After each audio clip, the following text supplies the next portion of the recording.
The envelope was so light, I thought it was empty. My fingers were still sticky with champagne when I opened it at my graduation party. Inside was a one-way Greyhound bus ticket to Detroit and a note that said, "You're on your own now." What my father didn't know as he smirked from across the room. The scholarship student he'd been mocking for 4 years had just sold her third tech startup for $847 million. And I was about to make him regret every single word he ever said to me. "My name is Sienna Hartwell, and I need you to understand something. I wasn't always invisible. There was a time when my father, Richard Hartwell, actually knew I existed. That ended the day he married Vanessa Crane when I was 14. See, my mom died when I was 12. Ovarian cancer. She went from diagnosis to gone in 7 months, and my dad, he couldn't handle it. He buried himself in his commercial real estate business and emerged 18 months later with a new wife who had a daughter exactly my age. Her name was Bethany. Here's what you need to know about Bethany Crane. She was everything I wasn't. Blonde where I was brunette. Bubbly where I was bookish. Born with a trust fund where I was born with my mother's secondhand laptop. And she made sure I never forgot it. If you've ever been the outsider in your own family, drop a comment. You're going to want to stick around for this. The shift happened gradually, then all at once. First, my childhood bedroom became the guest room to make space for Bethany's walk-in closet. Then my college fund, the one my mom's life insurance was supposed to protect, mysteriously needed to be reallocated for family expenses. By family, he meant Bethany's equestrian lessons, Bethany's spring break trips to Cabo, Bethany's brand new Mercedes for her 16th birthday. When I asked about college money my junior year of high school, my father looked at me like I'd asked him to buy me the moon. "Sienna, sweetheart," he said, and I remember hating how condescending that word sounded. "Bethany needs that money for her future. She's going to Northwestern. You're smart. You'll figure something out. Maybe community college." My mother had graduated summa cum laude from MIT. She'd always dreamed I'd follow in her footsteps. I applied to MIT anyway. I also applied to 17 other schools. I got into 14 of them, including MIT. Full academic scholarships to 12. My father's response when I showed him the MIT acceptance letter? "That's nice. Don't expect us to help with expenses though. And you'll need to find somewhere else to live this summer. We're converting your room into Vanessa's meditation space." I was 17 years old, and I was being evicted from my childhood home. Here's what they didn't know. I'd been coding since I was 9 years old. My mom taught me. She was a software engineer before she got sick, and on her good days, we'd sit together with her laptop, and she'd show me how to build worlds out of nothing but logic and creativity. After she died, coding became my escape. While Bethany was at cheer practice, I was in the library building apps. While they were having family dinners without me, I was in online developer forums learning about encryption, blockchain, UI/UX design. By 15, I'd sold my first app, a study tool for high schoolers, for $47,000 to an education company. I didn't tell anyone. I put the money in an account under my mom's maiden name, Sienna Torres. By 16, I'd created a productivity platform that sold for $230,000. By 17, 3 months before my father handed me that eviction notice, I'd sold a cybersecurity startup to a major tech company for $12.4 million. I lived in a house with people who thought I was worthless, while I had enough money to buy their house 12 times over. MIT was freedom. I threw myself into computer science and business courses, lived in the cheapest dorm despite my bank account, and started my 4th company. This one focused on AI-driven financial software. I called it Cascade Analytics. My family had no idea. When I came home for holidays, which I only did twice, they assumed I was scraping by on scholarships. My father would make jokes about his poor student daughter while Bethany posted pictures of her luxury apartment in Chicago that daddy's money paid for. "How's the ramen noodle diet, Sienna?" Bethany asked during Christmas break of my sophomore year, laughing into her wine glass. "Educational," I said, thinking about the $89 million acquisition offer I'd just received for Cascade Analytics. I'd turned it down. I knew we could get more. My junior year, everything exploded. A major financial institution acquired Cascade Analytics for $847 million. After taxes, legal fees, and payouts to my small team, I personally walked away with $531 million. I was 20 years old, and I was a billionaire when you counted my previous exits. I didn't tell a soul. I kept living like a student, kept wearing thrifted clothes, kept pretending I was struggling. Because I was waiting. What I was waiting for, I didn't fully know yet. But somewhere deep in my chest, I knew the moment would come. The moment when they would push me too far, and I would be ready. That moment came at my graduation. This is where everything changes. If you haven't subscribed yet, do it now. You won't believe what happens next, and I post stories like this every week. Trust me, you don't want to miss this. May 17th. I graduated summa cum laude from MIT with a double major in computer science and business analytics. I was also the recipient of the Harold E. Edgerton Award, the department's highest honor for innovation. My father, Vanessa, and Bethany showed up. This surprised me. They'd missed every parents' weekend, every holiday concert when I was younger, every academic award ceremony. But they came to graduation. I found out why at the party afterward. Bethany had just gotten fired from her third job in a year, this time for creative differences with her manager, which I later learned meant she'd been chronically late and incompetent. She was moving back home, and they needed my childhood bedroom. Again. My father pulled me aside during the reception, champagne in hand, smiling that smile that never reached his eyes. Congratulations, sweetheart. You did it. Your mother would be proud. It was the first time he'd mentioned my mother in years. I felt something crack inside my chest. Thanks, Dad. So, we need to talk about your next steps. You're done with school now. Time to enter the real world. I have a job lined up in Boston, I said. This was true. I'd been offered positions at Google, Apple, and 2 major hedge funds. I'd turned them all down because I was already running my 5th startup from my dorm room. Boston. He said it like I'd suggested moving to Mars. That's expensive. How are you going to afford that? I'll figure it out. Right, well. He reached into his jacket pocket. Vanessa and I talked, and we think you need a fresh start. Somewhere you can really build character. So we got you this. He handed me an envelope. Inside was a Greyhound bus ticket to Detroit, Michigan, dated for the next morning. One way. And a note in his handwriting. You're on your own now. Time to see what you're really made of. Dad. I stared at that ticket for what felt like an hour, but was probably 30 seconds. Around me, my classmates were celebrating with their families, taking pictures, crying happy tears. And my father had just handed me a bus ticket like I was a problem he was finally solving. Detroit. I said quietly. Fresh start. Low cost of living. You can find some entry-level job, work your way up. That's what real people do, Sienna. Not everyone gets handed everything like your MIT friends. Across the lawn, I could see Bethany laughing with Vanessa, both of them in designer dresses that cost more than most people's monthly rent. Bethany caught me looking and gave me a little wave, her diamond bracelet glinting in the sun. Something inside me went perfectly, crystalline calm. You know what, Dad?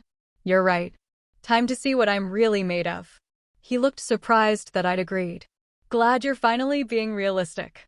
Oh, I'm being very realistic. I tucked the ticket into my purse. Can I borrow your phone? Mine died and I need to make a quick call. He handed it over, confused. I walked 20 feet away and dialed my attorney. Marcus? It's Sienna. Remember that purchase we discussed last month? Move forward with it. Yes, all of it. I want it done by Monday. And Marcus? Get me the other files too. Everything we compiled. It's time.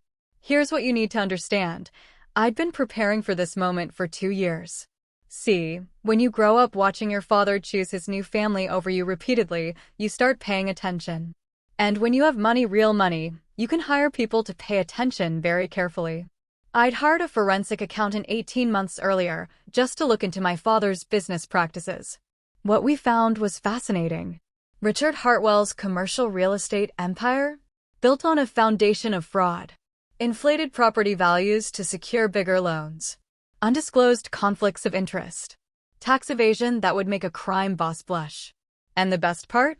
He'd been so arrogant about it, leaving paper trails everywhere. My mother's life insurance money that he'd reallocated?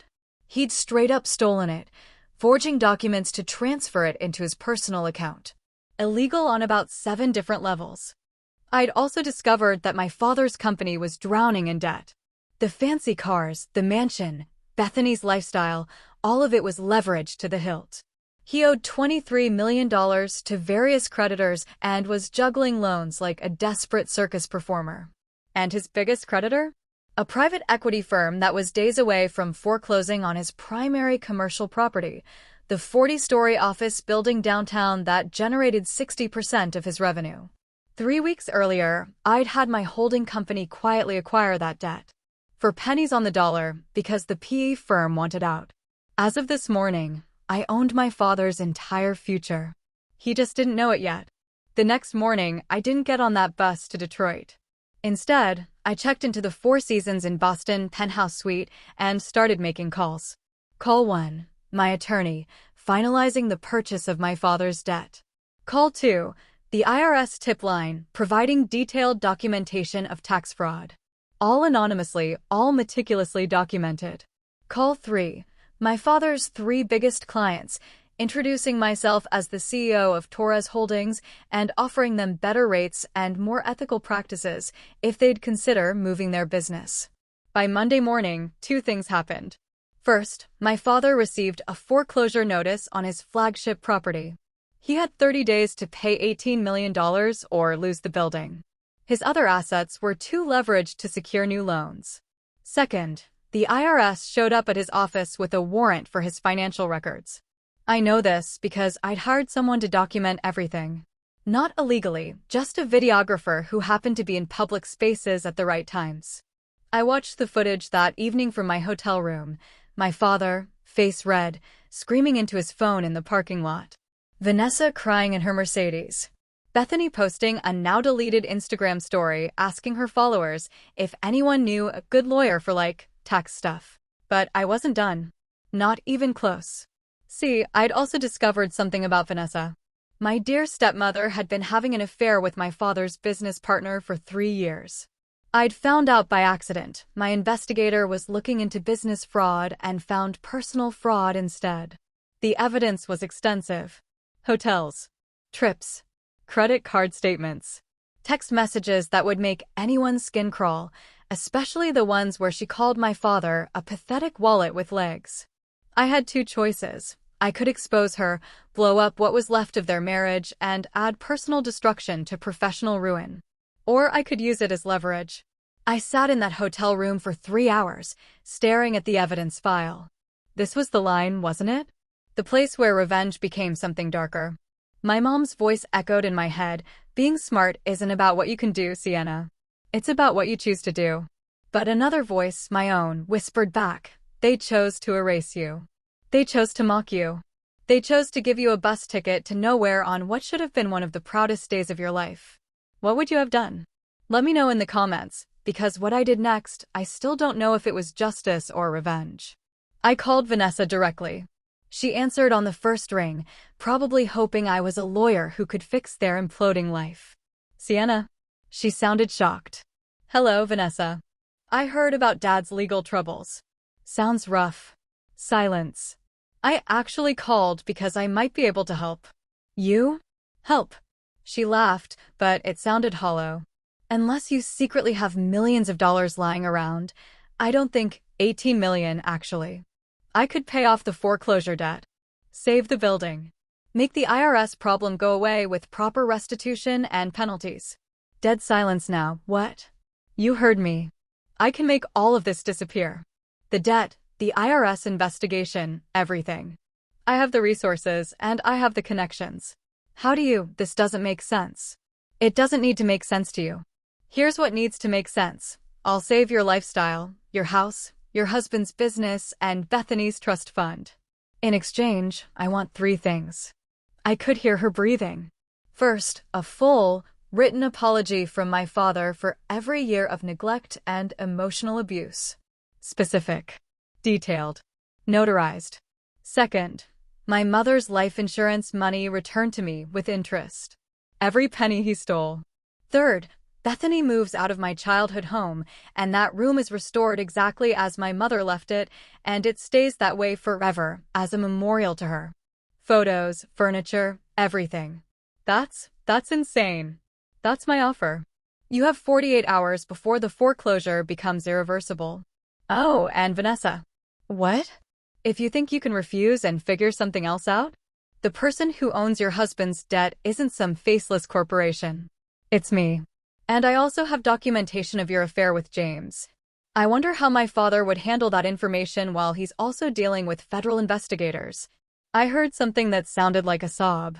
I'll think about it, she whispered. You have 48 hours. I hung up. They called back in 6 hours. The meeting happened at a lawyer's office.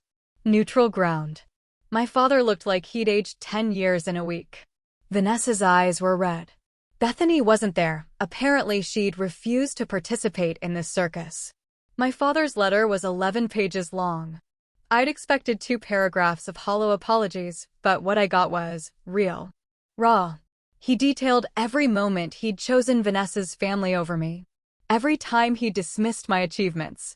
Every cruel word, every missed event, every time he'd made me feel like I was the problem. On page 7, he wrote, I was so afraid of remembering your mother that I tried to erase every trace of her, including you. You have her eyes. You have her mind. And I couldn't handle being reminded every day of what I'd lost. So I pushed you away. And that makes me a coward and a failure as a father. I won't lie, I cried reading that. The money was transferred that afternoon. For $0.2 million, representing my mother's life insurance with 6% compound interest over 7 years. My childhood bedroom was restored within a week. They sent me photos, every detail, exactly as I remembered it. My mom's favorite reading chair by the window. Her books on the shelves. The picture of us at the Science Museum when I was 8. And then I paid off their debt. All of it. $18 million, transferred to satisfy the foreclosure and enough extra to settle the IRS case with penalties. But here's the thing they didn't know and wouldn't find out for another 3 months. I didn't do it to save them. I did it to buy them. The debt repayment came with conditions, buried in legal documents they signed without reading carefully because they were desperate. Conditions that gave me significant control over the business decisions of Hartwell Commercial Real Estate for the next 15 years. I didn't want to destroy my father's business. I wanted to transform it. Within 6 months, I'd restructured the entire company, ethical practices, transparent accounting, fair treatment of tenants. I brought in new management, people who actually knew what they were doing. I used it as a case study in corporate redemption. The company is worth 3 times what it was now. My father runs it day to day, but every major decision comes to me. And every month, 25% of profits go to a scholarship fund I created in my mother's name for first-generation college students who've lost a parent. My father and I have dinner once a month now. It's awkward. Sometimes it's painful. But he's trying, genuinely trying, to understand the daughter he's spent years ignoring. Vanessa and I are cordial. Nothing more. Bethany? She moved to LA, cut off from the trust fund that I restructured to reward actual achievement rather than just existence. Last I heard, she's working as a marketing coordinator and, according to her Instagram, actually seems happy. Humbled, but happy. So is it revenge? Maybe. Was it justice? Possibly.